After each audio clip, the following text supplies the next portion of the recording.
చూస్తున్నాం. విక్రమ్ గౌడ్ స్టేట్మెంట్ ను రికార్డ్ చేశారు పోలీసులు. తనపై ఎవరో గుర్తు తెలియని వ్యక్తి కాల్పులు జరిపాడని పోలీసులకు వివరించాడు. విక్రమ్ దుండగుడు కార్లో వచ్చి కాల్పులు జరిపాడని, ఘటనా స్థలంలోనే తాను కింద పడిపోయానని చెప్పాడు విక్రమ్. అయితే ఆ సమయంలో తానే ఏం చేయాలో అర్థం కాక గట్టిగా అరిచానని చెప్పాడు.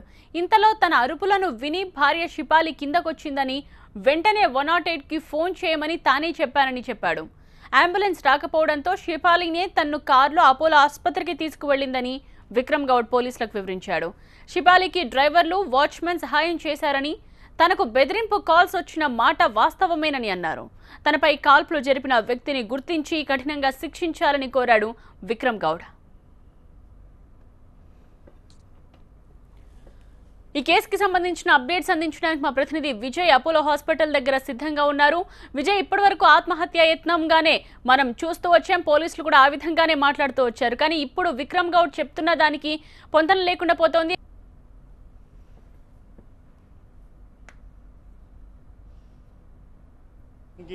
ఈరోజు జరుగుతున్నటువంటి ఇన్వెస్టిగేషన్లో భాగంగా నిన్నంతా కూడా పోలీసులతో ఏం మాట్లాడలేదు, కానీ ఈరోజు కొంత ఓపెన్ అయ్యాడు. వాళ్ళంతా కూడా ఫ్యామిలీ అంతా కూడా ఒకే స్టాండ్ మీద ఉంది, మా పైన ఎవరో వచ్చి కాల్పులు జరిపారు. విక్రమ్ గౌడ్ కూడా పోలీసులకు అదే విషయాన్ని చెప్పాడు. ఈరోజు ఉదయం టాస్క్ ఫోర్స్ డీసీపీ లింబారెడ్డితో పాటుగా వెజోన్ టాస్క్ ఫోర్స్ ఇన్స్పెక్టర్ రాజా వెంకటరెడ్డి, బంజారా హిల్స్ ఇన్స్పెక్టర్ శ్రీనివాస్, వీళ్ళు ముగ్గురు పర్సనల్గా విక్రమ్ గౌడ్ని, షిపాలిని విచారించారు. ఆ సమయంలో వాళ్ళు పోలీసులకు చెప్పినటువంటి విషయాలు కూడా ఒకటే, ఏం జరిగింది అనేది తమకు కొద్దిగా అంటే ఏం జరిగింది ఆ సమయంలో అనేది ఎగ్జాక్ట్గా గుర్తులేదు, కానీ ఇమీడియట్గా తనకు జరిగినటువంటి విషయాన్ని పోలీసులకు విక్రమ్ గౌడ్ చెప్పాడు. విక్రమ్ గౌడ్ చెప్పిన స్టేట్మెంట్ని నిన్న కొంత రికార్డ్ చేశారు, ఈరోజు పోలీసులు పూర్తిగా రికార్డ్ చేశారు. విక్రమ్ గౌడ్ పదే పదే చెప్తున్నమాట, ఎవరో ఇంట్లోకి వచ్చినటువంటి వ్యక్తి తనపైన కాల్పులు జరిపాడు. తాను ఇంటి ముందుకు బయటికి వచ్చి స్టెప్స్ దగ్గర నిల్చున్నటువంటి సమయంలో ఒక వ్యక్తి నన్ను షూట్ చేశాడు. అంతకు ముందే అంటే తనకు కిందికి వచ్చినటువంటి సమయంలోనే ఒక కారు వచ్చింది, ఇమీడియట్గా దిగి తనపైన కాల్పులు జరిపాడు అనేది విక్రమ్ గౌడ్ పోలీసులకు స్టేట్మెంట్ ఇచ్చాడు. ఇమీడియట్గా నాకు ఏం చేయాలో తెలియలేదు, తాను గట్టిగా అరిచాను, ఆ యొక్క బుల్లెట్స్ లోపలికి తీసుకోవడంతో నాకు తీవ్ర రక్తస్రావం జరిగింది. ఇమీడియట్గా నేను అరవడంతో తన భార్య షిపాలి కిందికి వచ్చింది. 108 కాల్ చేయమని నేనే చెప్పాను. ఇమీడియట్గా ఆమె 108కి కాల్ చేసింది. 108 రాకపోవడంతో అక్కడే ఉన్నటువంటి కార్ని తీసుకొని బయలుదేరాం. ఆ సమయంలో డ్రైవర్లు, వాచ్మెన్లు మొత్తం 4 వ్యక్తులు సాయం చేశారు. అంతకుమించి తనకేం తెలియదు, కానీ కొంతకాలంగా తనకు బెదిరింపులు కాల్స్ వచ్చిన మాట వాస్తవం. దాంతోపాటు ఏం జరిగింది అంటే పర్టికులర్గా ఈ ఇన్సిడెంట్ ఎవరు చేసి ఉంటారు, ఆ శత్రువులు ఎవరు అనేది నాకు తెలియదు అనేది విక్రమ్ గౌడ్ పోలీసులకు స్టేట్మెంట్ ఇచ్చారు. నిన్నటి వరకు విక్రమ్ గౌడ్ ఏం మాట్లాడలేదు. ఈరోజు ఆయన స్టేట్మెంట్ ఇవ్వడానికి గల కారణం, నిన్నంతా కూడా తాను అనస్థీషియాలో ఉన్నాను, తనకు హెల్త్ బాగాలేకపోవడం, పెయిన్స్ ఎక్కువ ఉండడం వల్ల స్టేట్మెంట్ ఇవ్వలేదు. ఈరోజు పోలీసులకు ఇచ్చిన స్టేట్మెంట్లో ఈ విషయాలు అయితే ఉన్నాయి. అయితే విక్రమ్ గౌడ్ చెప్పిన మాట వాస్తవమా కాదా, ఆయన భార్య కూడా బయటకు వచ్చి మాట్లాడింది. పోలీసులకు టాస్క్ ఫోర్స్ డీసీపీ లింబారెడ్డికి తాము అన్ని విషయాలు చెప్పాము కాబట్టి ఇంకా మేము ఈ కేసుకు సంబంధించి చెప్పదలుచుకుంది ఏం లేదు, దయచేసి మా పట్ల అంటే మా పైన వస్తున్న వార్తలు కూడా అవాస్తవం అనే విషయంలో మాట్లాడి వెళ్ళిపోయారు. కానీ విక్రమ్ గౌడ్ స్టేట్మెంటు, ఆయన భార్య ఇచ్చిన స్టేట్మెంటు దాదాపు ఒకే రకంగా ఉన్నాయి. కానీ పోలీసులు మాత్రం ఈ స్టేట్మెంట్ని పరిగణలోకి తీసుకోవాలా లేదా అన్న దానిపైన కొంత చర్చిస్తున్నారు. ఎందుకంటే థర్డ్ వ్యక్తి వచ్చి ఇక్కడ కాల్పు జరిపినట్టు ఎక్కడ ఆనవాళ్ళు లేవు, ఆధారాలు లేవు కాబట్టి విక్రమ్ గౌడ్ స్టేట్మెంట్ అయితే రికార్డ్ చేశారు. ఫర్దర్ ఎవిడెన్స్ కోసం ప్రస్తుతం పోలీసులు అయితే వెతుకుతున్నారు. ఎస్ విజయ్, అంటే విక్రమ్ గౌడ్ చెప్తున్న దానికి అంటే ఇప్పుడు ఇంట్లో కాల్పులు జరిగినట్టు చెప్తున్నాడా, బయట జరిగినట్టు చెప్తున్నాడా, సోఫా మీద ఆ రక్తపు మరకల గురించి, ఆ తుడిచిన దాని గురించి ఏమైనా మాట్లాడారా? ఆ విషయాలన్నీ కూడా పోలీసులు అడిగిన సమయంలో ఆయన సమాధానం దాటవేస్తున్నాడు. నిన్నంతా కూడా ఆయన పోలీసులకు మాట్లాడలేదు. హైదరాబాద్ సిపి మహేందర్ రెడ్డి స్వయంగా విక్రమ్ గౌడ్ దగ్గరికి వెళ్ళి మాట్లాడారు. ఏం జరిగిందో చెప్పాలి, ఇన్వెస్టిగేషన్కి కోఆపరేట్ చేస్తే అన్ని విషయాలు బయటకు వస్తాయి. ఒకవేళ మిమ్మల్ని ఎవరైనా కాల్చారో, ఎవరైనా శత్రువులు ఉంటారో చెప్తే కానీ అసలు విషయం బయటకు వస్తుంది తప్ప మీరు ఏ విషయం మాట్లాడకుండా మాత్రం ఇన్వెస్టిగేషన్ కష్టం అవుతుంది అనేది నిన్న స్వయంగా సిపి మాట్లాడుతూ చెప్పాడు. చాలామంది డీసీపీలు ఇద్దరు, అటు వెస్ట్ జోన్ డీసీపీ కావచ్చు, వాళ్ళంతా కూడా వెళ్ళే సమయంలో ఆయన ఏం మాట్లాడలేదు. కానీ ఈరోజు కొంత ఓపెన్ అయ్యాడు, కొంత సమాచారాన్ని పోలీసులకు ఇచ్చాడు. కానీ ఆయన చెప్తున్న వాటిలో వాస్తవం ఎంత, అవాస్తవం ఎంత అనేది ఇప్పుడు ప్రస్తుతం పోలీసులు ఆలోచిస్తున్నారు. ఎందుకంటే ఆయన చెప్పినట్టు ఆనవాళ్ళు ఎక్కడ కూడా ఆయన ఇంటి పరిసరాల్లో లేవు.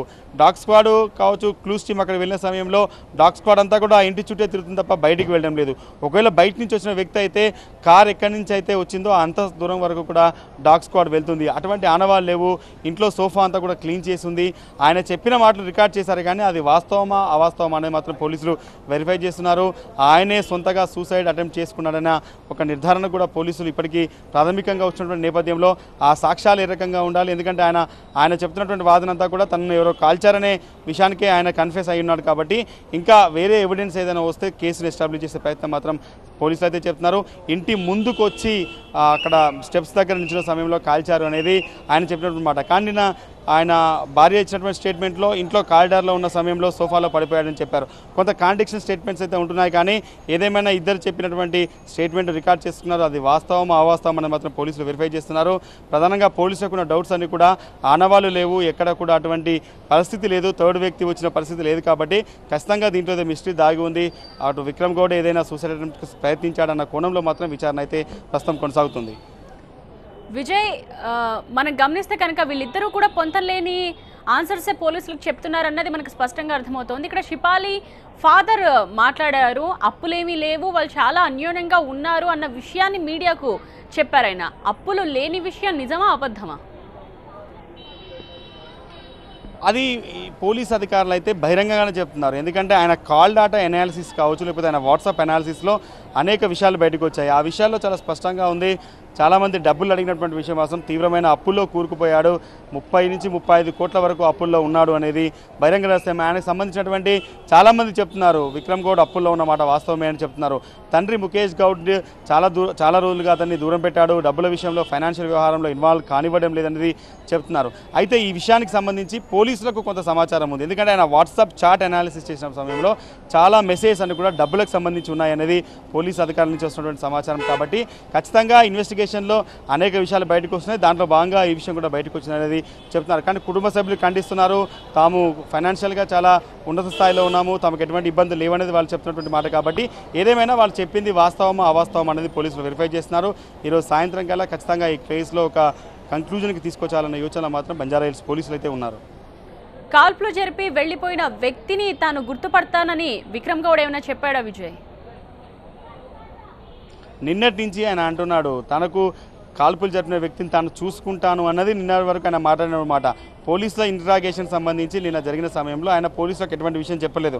కాల్పులో జరిగిన వ్యక్తిని గుర్తుపడతానంటూ కుటుంబ సభ్యులకు ఫ్రెండ్స్కి చెప్పాడు తప్ప పోలీసులకు ఎక్కడ చెప్పలేదు.